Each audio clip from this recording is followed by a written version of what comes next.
संसार की प्रत्येक देवी, प्रत्येक स्त्री मेरा ही अंश है। त्रिदेविया भी मेरा ही अंश है और मैं यहाँ देवी लक्ष्मी के संदर्भ में आई हूँ। प्रणाम माता।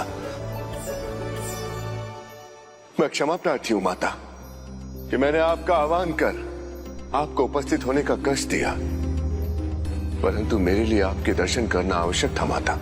बताइए, आह्वान का उद्देश्य बताइए। मेरे आह्वान का उद्देश्य कुछ समय पहले आपके दिए हुए दर्शन का स्मरण कराना है तथा आपने जो बात कही थी उसे ही आगे बढ़ाना है माता। हाँ शनिदेव, स्मरण है मुझे। मैं आपके दरबार में आई थी।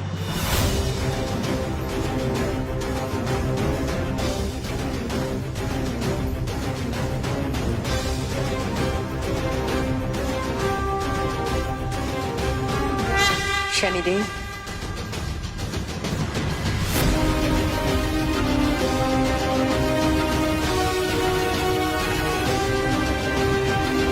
मुझे यूं दर्शन देकर मुझ पर अपनी कृपा करने के लिए आपका चरण वंदन माता। कल्याण हो। परंतु माता, मैं आपको किस नाम से संबोधित करूं मैं नहीं जानता। शनिदेव, मैं परा अम्बा हूँ, परम ब्रह्म की प्रकृति।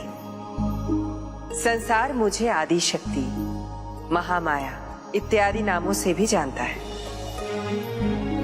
पराम्बा महाआदि शक्ति को मेरा बारंबार प्रणाम। धन्य हुआ माता जो मुझे आपके दर्शन प्राप्त हुए। अब कृपा करके मुझे यहाँ आने का कारण भी बताइए माता। संसार की प्रत्येक देवी, प्रत्येक स्त्री मेरा ही अंश है। त्रिदेविया भी मेरा ही अंश है और मैं यहाँ देवी लक्ष्मी के संदर्भ में आई हूँ। माता लक्ष्मी के कारण?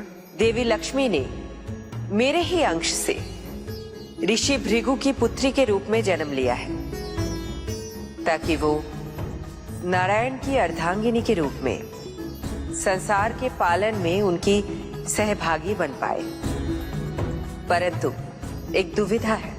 कैसी दुविधा माता? दुविधा ये है कि पंचभूता होने के कारण देवी लक्ष्मी विकारों से ग्रस्त है। परंतु ये कैसे संभव हो सकता है माता? माता लक्ष्मी जब आप ही का अंश है तो वो तो सर्वश्रेष्ठ है।